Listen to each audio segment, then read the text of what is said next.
Assalamualaikum warahmatullahi wabarakatuh. Waalaikumsalam warahmatullahi wabarakatuh. Selamat pagi anak-anak, bagaimana kabarnya? Pagi Bu, baik Bu. Udah siap belajar belum hari ini? Siap dong.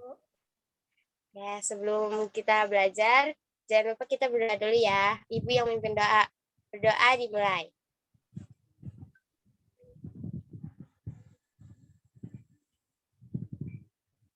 Berdoa selesai. Anak-anak disiapkan dulu ya perlengkapan alat tulisnya. Iya, Ibu.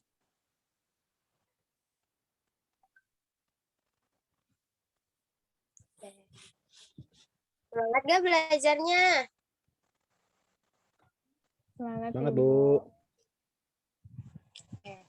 Hari ini kita akan belajar tentang kasus-kasus pelanggaran hak dan pengingkaran kewajiban warga negara. Tujuan pembelajaran dari bab ini yaitu peserta didik diharap menjadi warga negara yang selalu menyeimbangkan hak dan kewajiban. Nah, di sini ada foto salah satu warga negara yang haknya tidak terpenuhi, yaitu tidak sekolah. Dan kewajiban. Hak merupakan sesuatu yang harus diterima oleh setiap orang. Dalam diri setiap orang melekat hak asasi manusia dan hak warga negara. Hak asasi bersifat universal tanpa melihat kewarganegaraan. Hak asasi warga negara dibatasi oleh status kewarganegaraan seseorang. Kewajiban adalah segala sesuatu yang harus dilaksanakan dengan penuh tanggung jawab. Kewajiban warga negara adalah tindakan yang harus dilakukan oleh seseorang warga negara sebagaimana diatur dalam ketentuan perundang-undangan yang berlaku.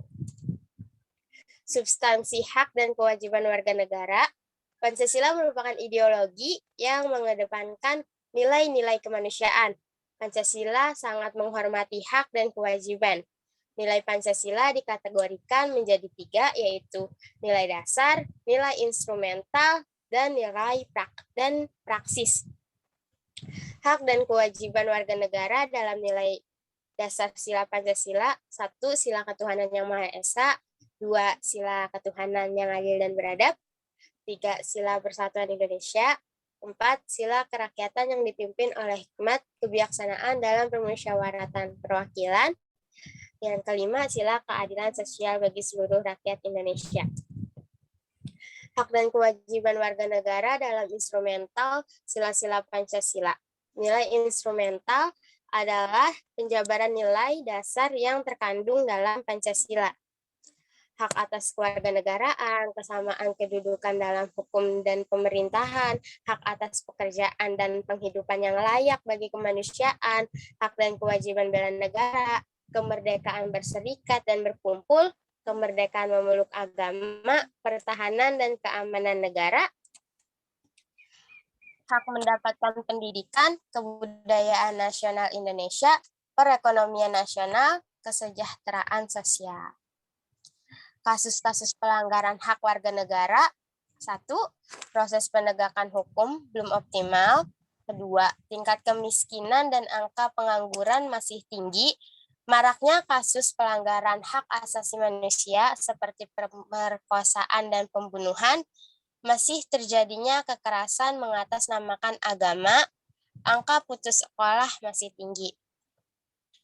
Kasus pengingkaran kewajiban warga negara. 1. Membuang sampah sembarangan. 2. Melanggar aturan lalu lintas. 3. Merusak fasilitas negara. 4. Tidak membayar pajak.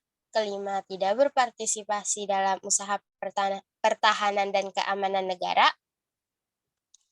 Lalu ada penyebab-penyebab terjadinya pelanggaran hak warga negara, pelanggaran hak dan kewajiban warga negara.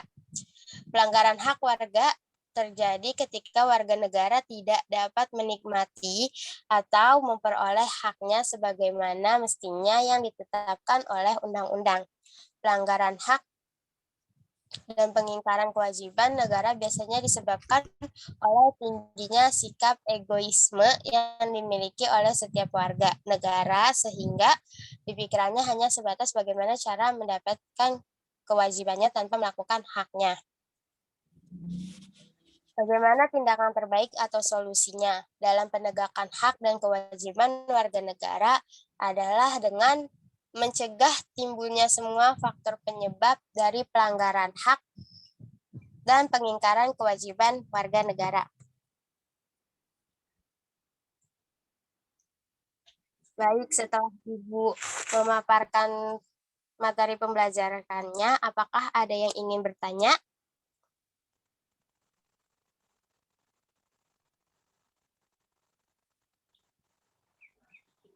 Ibu.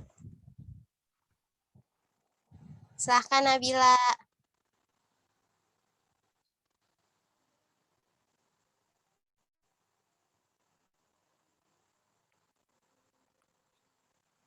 Halo Nabila. Ibu, maaf Bu, tadi lupa di mute. Di Pancasila itu untuk sila yang keempat itu setiap warga negara itu diamanatkan untuk apa ya Bu? Oke, sila keempat mengamanatkan setiap warga negara. Sebenarnya Ibu menjelaskan dulu ya. Sila keempat itu sila kerakyatan yang dipimpin oleh hikmat kebijaksanaan dalam permusyawaratan perwakilan. Dicerminkan dalam kehidupan pemerintahan, bernegara, dan bermasyarakat yang demokratis. Sila keempat menjamin partisipasi politik warga negara yang diwujudkan dalam bentuk kebebasan berpendapat dan berorganisasi, serta hak berpartisipasi dalam pemilihan umum. Sila keempat mengamanatkan setiap warga negara untuk 1. Mengutamakan musyawarah mufakat dalam setiap pengambilan keputusan. Kedua, tidak memaksakan kehendak kepada orang lain. Dan yang ketiga, memberikan kepercayaan kepada wakil-wakil rakyat yang telah terpilih untuk melaksanakan musyawarah dan menjalankan tugas dengan sebaik-baiknya. Apakah sudah dipahami Nabila jawabannya? Iya Ibu, sudah. Terima kasih Ibu penjelasannya. Oke.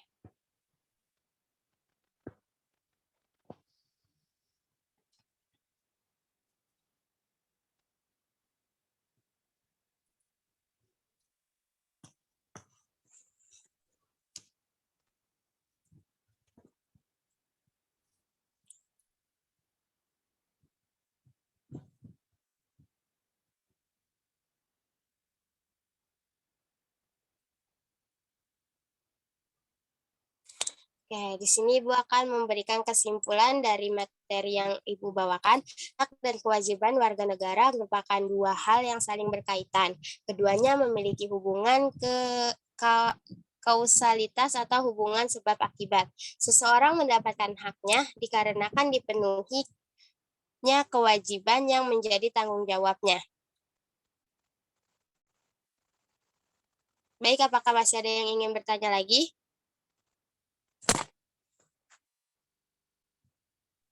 Tidak ada, Bu. Ini cukup Bu.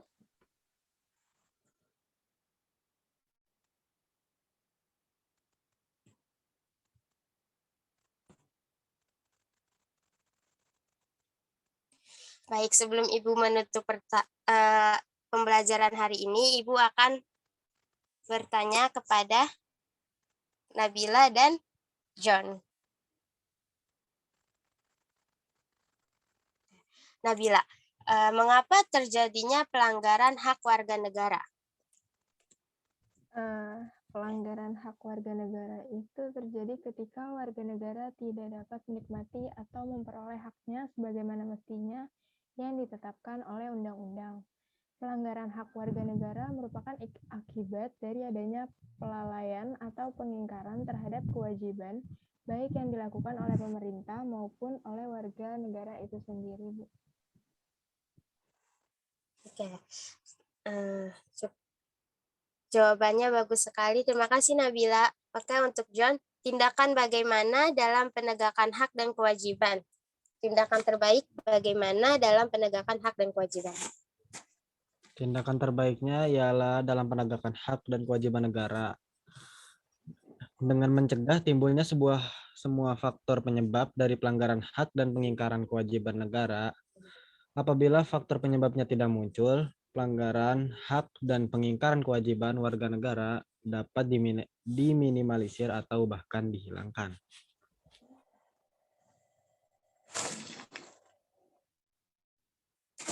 Sudah, Bu. Cukup.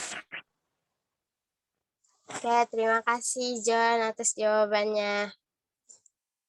Bagus sekali jawabannya.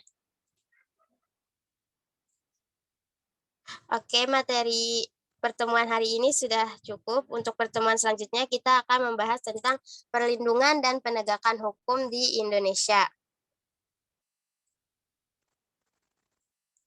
Sebelum menutup pembelajaran hari ini, Ibu mengucapkan mohon maaf jika terdapat kesalahan kata-kata dan perilaku.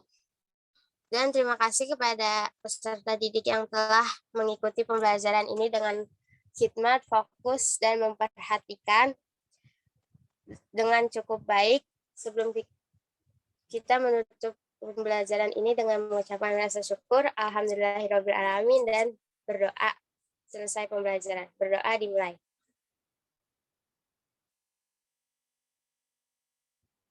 Berdoa selesai. Baik, pembelajaran hari ini sudah selesai.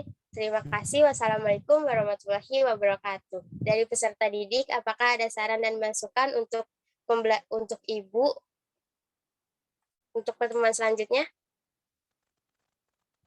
Waalaikumsalam Ibu. Sepertinya dari saya nggak ada, Bu. Untuk John, apakah ada saran dan masukan? Tidak ada, Bu.